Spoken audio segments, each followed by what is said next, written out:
Let's try a take two. We had to pause there for Dark Secret, practicing a little bit. They are going to be on the bill as well tonight. So what do you guys think of Dark Secret? Oh, they're a great band. Great friends, and I'm glad to have them come on and do the show with us. And we've done a couple shows with them. So yeah, they're great. See, I know I've worked with both of you guys at Sly Fox before. May that bar rest in peace. What do you? Pause. Yeah. So in terms of music, what were some of your influences, and what made you decide to do the specific type of sound that you have for Sunless Sky? Well, for me, I mean, I grew up with the classic metal vocalist that you think of. Yep. My big influences are like Dio and Bruce Dickinson and you Rob can definitely Halford, hear that. Yep. And then I have other influences that measured my style a lot, which is people like John Patrick Midnight from Crimson Glory. Oh yes. Warrell Dane from Nevermore. That's I forgot big about influence Nevermore. on me. Yes. And so my style is a little bit, definitely in that traditional metal style. And then I also studied opera in college, so there's, Really? that operatic sort of. I did not know that about you. That is true, awesome. It's true. I like that. And then Ed, what are your influences on your music? I've always been a big Randy Rhoads fan. That Can't go wrong with Randy. Yeah, that was what I started on. When I first started playing the Randy Rhoads stuff, and then like late '80s, I started getting into like thrashy stuff, like Megadeth and Exodus and stuff. I'm still a big Gary Holt fan still this day. Yes. Yeah, I kind of modeled my guitar tone actually after that guy. He's definitely one of my favorites for sure. And Dimebag too, right then? Yeah, Dimebag too. Yes. Yeah. Now, who writes most of your lyrics? I write all the lyrics. The lyrics? Okay. Now, right. So where when you go to write, where does that come from? Like with putting them together. I have all sorts of sources. I like to write stories. So it depends. I'm constantly writing, constantly looking for ideas from books, from movies, from real life, from current events. Prelude to Madness, Sunless Sky's new album's a perfect example. Yes. Where, a lot of the writing was done during COVID.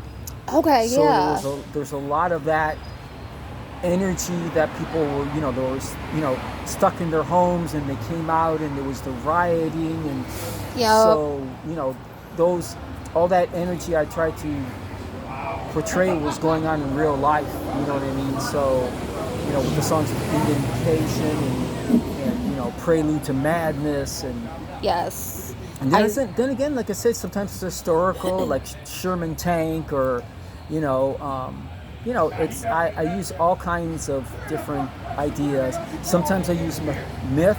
Sometimes for instance, on the last album, the Doppelganger album, obviously a doppelganger is a mythical creature. He's like the boogeyman in Europe. Yep. So you never want to see your doppelganger. It's mostly the doppelganger, is someone who exchanges their lives for yours, and people don't even realize that.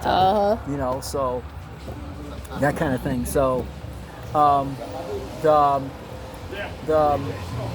I said, even from the first album, I used a lot of that sort of stuff. A Fire Breather was actually about a god.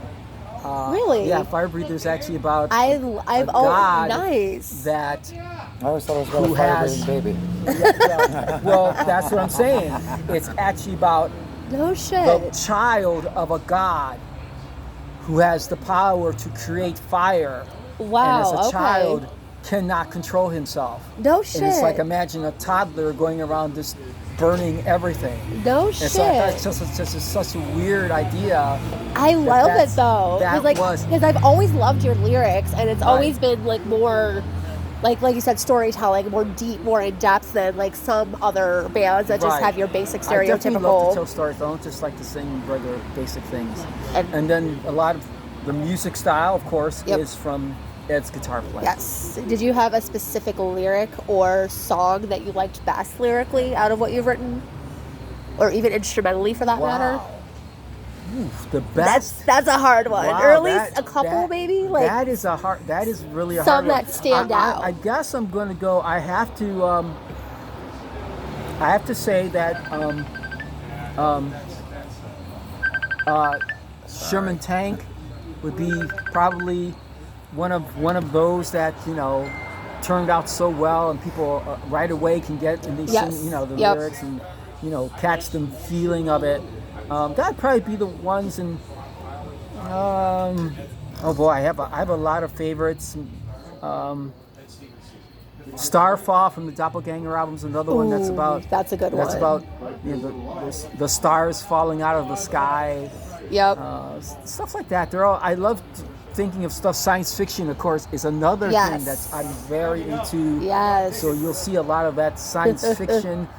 And we are joined by Dan Whitting. No, you're fine, darling. Hi, darling. So the other one is the paranormal. So that's where you have like stuff on Doppelganger in Another World, and you have on this album, you have stuff like on the Prelude to Madness album, you have Into the Gray. Yes. Where you're crossing into the other side. Yep, the unknown. And, the unknown and the other side and stuff like that. I always love the paranormal, science fiction, paranormal, history. And I think that's why I like you guys so much, because that's all some of the stuff that I absolutely love as well. It with, like I said, as guitar playing, which is just very melodic and just fluid, and there's you combine them with these heavy riffs. Yeah. So it's kind of it works really well together. So what's up next for you guys on the bill or in future months? Doing more festivals next year. Okay. Probably definitely going back to Europe, going back to Central America. Yes, that's right. Where were you in Europe again? So where were you in Europe again?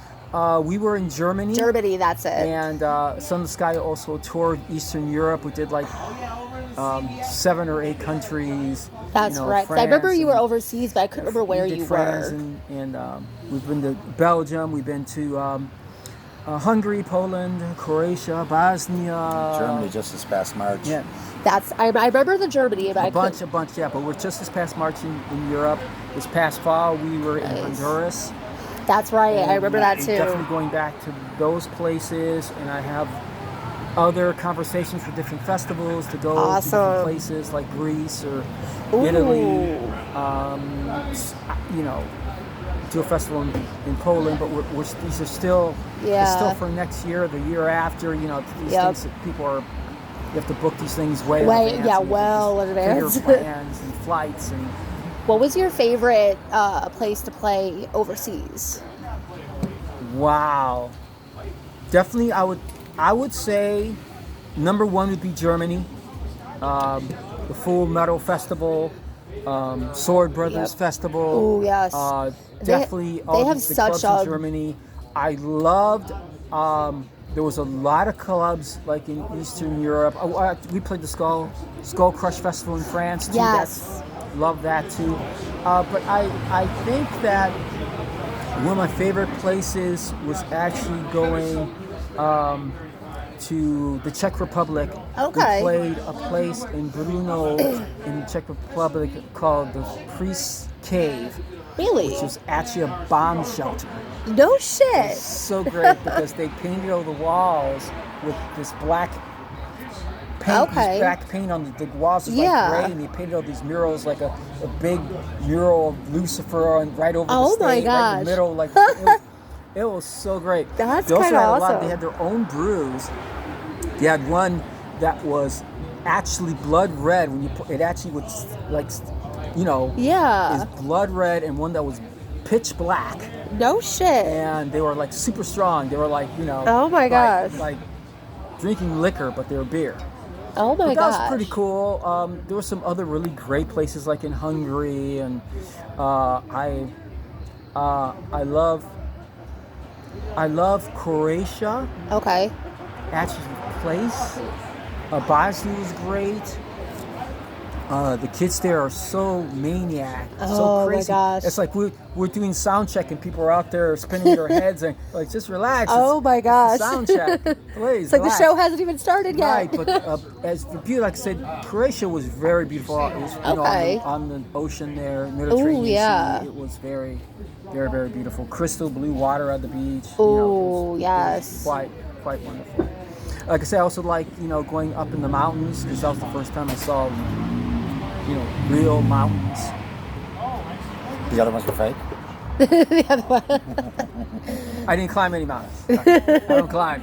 I mean, probably compared to the American mountains, they're probably like 10 times more beautiful, I would assume. I don't know. know. America has beautiful mountains too. We do, yeah. A lot of beautiful. I love to travel. There's a lot of 3 years ago, we climbed one today. We did. 3 years ago today. No today, shit. We did. Me and Ed. Really? Me and Ed. Which one?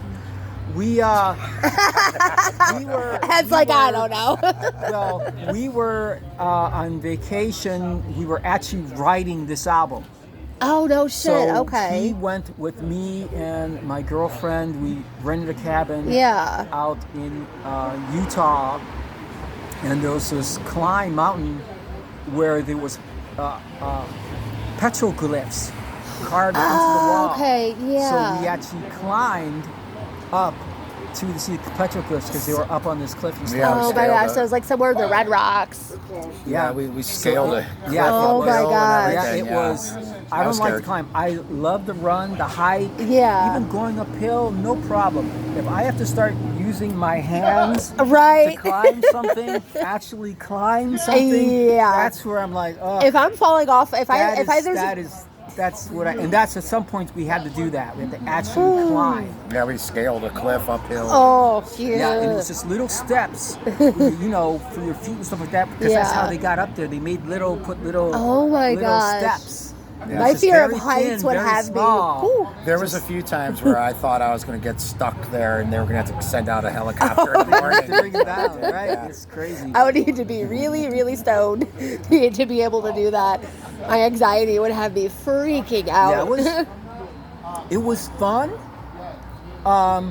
It's not, I'm not like I'm regretting going up there, but because we weren't injured. But not something you would do again. We didn't die from dehydration or nothing. But didn't we come down? It was late, right? Didn't we come down? It was dark. Oh, and we shit. The weird thing the was Rangers were coming. They were coming. Yeah. I thought you were lost. We're like, because our car was still there. Oh. And you have to sign in. Yeah, like you have to sign in Oh and my sign gosh. out. yeah, Because you don't sign out, they're coming. They're looking for you. Well, that's good these at people least, didn't just sign in out. case. Right, these people are still on the mountain. Somewhere. And it's high. Oh my right, gosh. so And they tried busting us, saying that we were in a place that we weren't supposed to be. right, Remember that? we were like, because there are places up there that you're not supposed to go because there's, stuff that could be Hazardous here. well, not hazardous too, because it was rare. And like So you don't want protected people and touching it and got It you. was over by where the Pueblo cliff dwellings are. Yeah. Oh, okay. That's what I saw, Okay, yeah. I mean, we weren't in there. We weren't in Mesa Verde. Yeah, Yeah. you can't get actually, in there. There's some places you can't actually climb in because Yeah. 'Cause every footstep is one less footstep in there, Yep, so, it just deteriorates the more. right, deterioration, so. Which we walked right up to it. We didn't go in it. right up to it. We didn't Yeah. go in it. We didn't go but in it. We did walk The right up ladies to walk, it. yeah. I think they have cameras up there I don't think they had cameras where we went when we were. No, we were up. We were in the. Pretty high up there. We we didn't need oxygen or anything like that, but we could have used oxygen just for our health. Oh, that's funny. But there. there are a lot of stories, a lot of things. Like I said, that's Yeah. who we wrote the Prelude to Madness album. Got you. We had this really nice cabin, and we sat around with his guitar and my bass and lyrical. That's where the lyrics came out for Yeah, the this- album. The actual music for the album has actually been it's been written since the '90s. No shit. Okay. Yeah, I was in a band called Dark Seed back then, and Okay. these are all songs that I've had for a very long time. Nice. Well, the music, the arrangements have been changed. Okay. Basically, the parts are all stuff that he's had for a very long time. There was basically what it was is when Sunless Sky, this is the third version of Sunless Sky. Really? So after the second version, right, the first band was a 5-piece, the second band was a 4-piece, and now we got the trio, yeah. So next one's just going to be him. Next time it's just be me. Just Juan with everything. Yeah, so what happened was I was looking for a new guitar player. Okay. And Ed, I doing some A&R work for the record label. Yep. For Pure Steel. Yeah. And Ed messaged me, hey, listen, I'd like to release a solo album. And so I listened to the solo album, and I said, well, musically it's great, but the basic problem is that the recording is old. You'd have to re-record all this material. Oh, yeah. And it was like, oh, wow, that's kind of crap. I go, well, yeah, that's what we're doing now. We don't want the demo versions. We want modern 2022 or 23, the new version of the songs. And I said, but I really love your guitar playing, really like everything. Do you wonder if you'd be interested in doing something with me?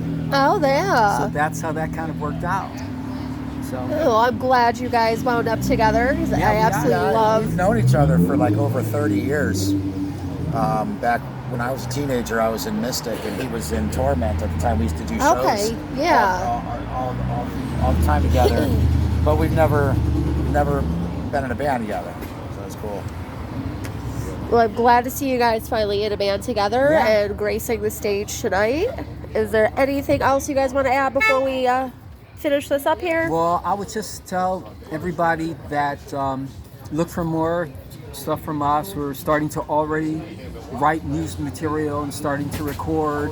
Awesome. And so we're looking to do a new album, and look for us at different shows and different places. And we appreciate the fans, and we appreciate everybody that supports our music, and hope to see you soon. Yeah, definitely. And we'll always be, if any show any of us can make it out to, we'll always be there. You guys are always fantastic. You're always great, humble human beings, and it's a pleasure to know you guys. To you, Jessica, and to Rockstar Radio, and to everyone at Level Up, and everybody else that supports us and stuff. Yeah, they just won that award. Yeah, that's right. Is there one of the few that actually care about the local scene around here, which is what made me fall in love with them in the first place. Yeah, we appreciate that. I told Brian early on, I said, what you're doing is pretty special. Yes, I told him very early on. Yep, they're a true gem, or we're a true gem here in the city to focus on the local original scene and not just necessarily on the tribute bands, which, no offense to the tribute bands, but my love's with the originals. So. And with that, we will let you guys go. Sunless Sky and Jess signing off. Look for pictures and videos of the show later. Thanks, guys. Bye.